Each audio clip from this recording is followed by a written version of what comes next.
Hello everyone! In this video, we will be talking about the best places to sell and the worst places to sell in our experience as a woodworking business. So we've definitely had the most success. We'll start with the most successful. Most successful? Most successful has been Facebook Marketplace. Yeah, I know people. Oh, this is Jaden. This is my wife. We have her in this video. Say hi. Hi. Say hello. Hello, everyone. Microphone. Thank you. We have her in this video because she does our sales and marketing. So hopefully you'll have some insight. Yeah, you know, best attempt at it all. We're just figuring it out. Slowly, but surely. Getting there. Yeah. Christmas was a good experiment for us because we were pushing our products pretty hard on a few different platforms and investing some money into running ads and just to see how that went. And it went pretty good, actually.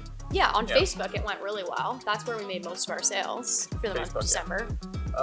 For like boards. For boards, yeah. For boards, do we have any advertising anything else besides boards? Yeah, we only sponsored. Yeah. So here's the difference. Like, I created an ad recently on Facebook Marketplace for mantles, but I did not sponsor it. And so if I was going through my views, it shows you how many people views. There's like 25 views and it's been up for 5 days. Comparatively, I mean, mantles and boards are different, sure, but we posted a board ad and sponsored it on Facebook, and it would have thousands of views. Oh, we had 21,000, I guess, impressions on the actual. So it's how many people had popped up on their feed. But we've had almost 2,000 people click on that. Right. Yeah. Right, and then from that it generated almost 30 to 40 sales in boards. Yeah. So and it was costing us what? $100. $100 for a month? Yeah. For the month, yeah. Right. So it's like $3 a day is what I had it set at. Yeah, we ran like 3 different ads too. Changed it up a little bit. Yeah, so that was definitely worth it for us on Facebook. I mean, it was $100 to sell 30 to 40 boards. Like, that's obviously worth it because we sell our boards for $150, right? So one board more than paid for the whole month of sponsored ads on Facebook. So for our business, we're going to continue to keep advertising sponsored ads on Marketplace. I just think it's easy for people. Like, they just like it when they just send a message and then you get a response and then they can meet you or whatever. We literally met someone here on Christmas Eve because they needed a board for a gift for Christmas Day. Yeah, and I think it's all about creating the easiest customer experience as possible. Like, it mentally, it takes something, I think, to go to the website and find an email address and inquire about something. Yeah. Whereas if I just see something pop on my Facebook and they have that little "is this still available" button, even though it's really annoying because Facebook, everyone just presses "is this still available," and then if you say yes, they 90% of the time don't respond. Yeah. It's kind of a meme, actually. It is. But it's very easy to do, and it's at the very least, it's people seeing your product, right? Yeah. And saying, "Oh, that's nice," right? Yeah. So. Because we had 0 sales through our website. Website, yeah. Well, one. Oh, well. Our website is. Well, we gave away a board. Yeah. Because we didn't quite understand how our website worked, but we'll talk about that one a little later on. But so maybe, I don't know, the least effective platform to sell on for us? Etsy. Etsy is just too much noise on Etsy. Yeah. As I would say, it's just a lot of people sell a lot of custom things. Yeah. And for you to stand out on Etsy, it's really hard. Yeah. There's so much to choose from. It's like, and you have to be the loudest and most seen. The people that are doing the best have either been there the longest or are paying the most money to stand out the most, I'm sure. Yeah, Etsy's kind of a catch-22. It's, you have to have reviews for people to trust you, to buy your stuff, but you don't have the reviews because you can't sell anything. So, you know what I mean? Yeah. I feel like I don't hear of people buying stuff on Etsy all that often either. I know there's plenty of people sell on Etsy, but it's because they've been years on there, right? Trying to push their stuff, and finally you make 2-3 sales, and then that generates more and more. But it's getting those first couple sales. And I mean, you hear lots of different stories of people finding crazy success on Etsy. Yeah. It's just not our experience. So we're not saying don't try it. It's just our product, our experience, maybe the way we've pushed things, but that's definitely been the least effective. And then kind of the in-between stuff, what's there been? I think we've done Amazon. Yeah. Amazon is an interesting platform because you don't make as much money as you should selling your product on there. So unless you're prepared to have like bulk orders, I think, of hundreds, if not thousands of your product that you can make money because you're selling so many on, it's really hard to make it worth. Because what did we sell how much money did we make on selling a board on Amazon? Well, we put it low, so try to generate some sales. Right. So we sold them, we put it on for $110 on Amazon. Which is already pretty low. Yeah, which we're I think we're making $20 on that. Yeah. Yes, and then by the time Amazon took their fees, shipped it, and had it, I think we ended up getting $65. Yeah, so we didn't even break even. So we lost money on that. So that's why it's like, I mean, yeah, you could have set your price higher, but also starting out with Amazon, it's the same thing. Like when I go onto Amazon, I immediately go to reviews and see if people have bought it. I like to see their own pictures, that kind of thing. And so starting out, you just have to set your price low to make sales, to get reviews, but you're not making money. So it's a really tough thing to be consistent on, because you're really not making as much money as you should be, just because Amazon has to take their cut because they're a business too. The third would be website. I guess the same thing. It's getting people to go to the website to do that. Our personal website. Yeah. We had Jaden do a lot of work on it.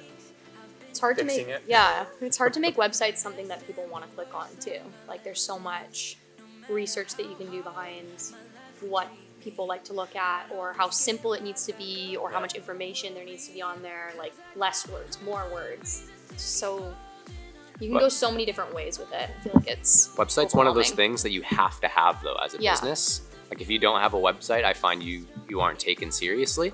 Yeah, but at the same time, we've made one almost sale. We literally shipped a board without receiving payment, so that's awesome. It looked like we received payment for it. Yeah. I don't know why our website decided to tell us when people half order things, but so sweet. But it's one of those things, you need to have it. Yeah. But it's not necessarily generating a lot for us, but you just have to have it because it's a must. Yeah. And people will go there to see like who we are, pictures of our stuff too, and so it's just unfortunate because oftentimes if you don't have someone on your team who knows how to do website stuff, it costs a lot to get it up and running, or you use one of those like free cheap websites, but they're not nearly as nice. You want to have a professional looking website. So so and then I guess our second best, which I think actually will be our best, will be the doing shows in person, and people come see your stuff and they can really get all the senses of it, not just visual. So you can touch, feel, smell it. Or we use a board butter that has either a honey scent or a coconut scent as well. So it kind of gives you that second, third kind of sense, and people fall in love with them more when they can see them in person. So I'm not sure if you guys have shows in your areas, but here they're almost all over the place. Yep. Yeah. So we're gonna hit every one of them and try to push that more. And in a show you're able to meet people, and there's something about meeting someone and you can build trust just by kind of seeing their knowledge. Like if I ask you a question and you answer with knowledge, I'm going to trust you to build something for me. Instead of like going to the website trying to find your information. It's like you can easily you're just making a good impression right away, and then they'll remember you based on that. Maybe not necessarily based on our product, but they'll remember you as a person and then remember what you do after that. Yep, and we've had pretty much all of our success from December was because of our show that we did in November. So we're looking forward to our show in the end of February because we think it's going to bring pretty much... And that's a show with a ton of builders and contractors in our area. So those are all going to be really good connections, even just to meet them and have them walk around and see our booth and see our products and see what we make, to then open up maybe some avenues to like have contracts with builders for mantles or doors or that kind of stuff, whatever they end up needing. So our best right now, Facebook, but our second best, which will be our close, it's probably a tie, is in-person shows. But then we have some success, but not a lot on our website. And then Etsy's a bust because it takes so much.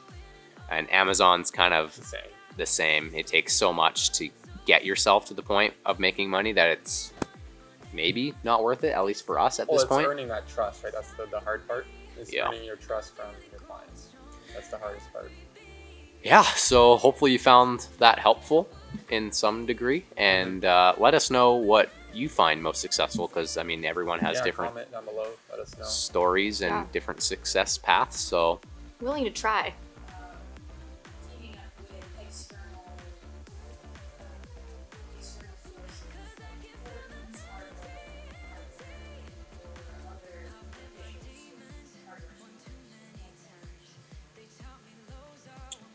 we have our boards in some small local shops.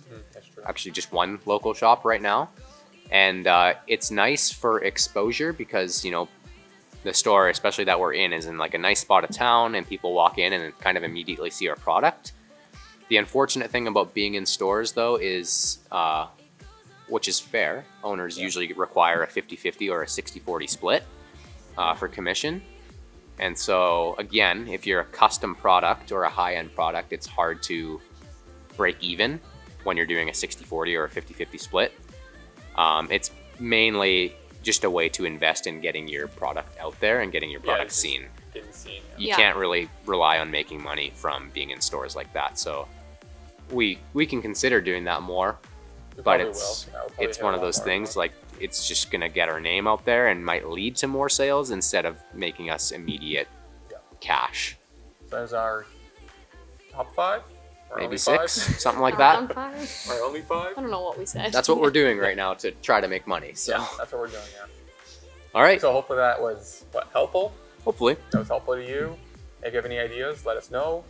And we'll try them, and I guess we'll tell you how it went. Give it our best effort. Yeah.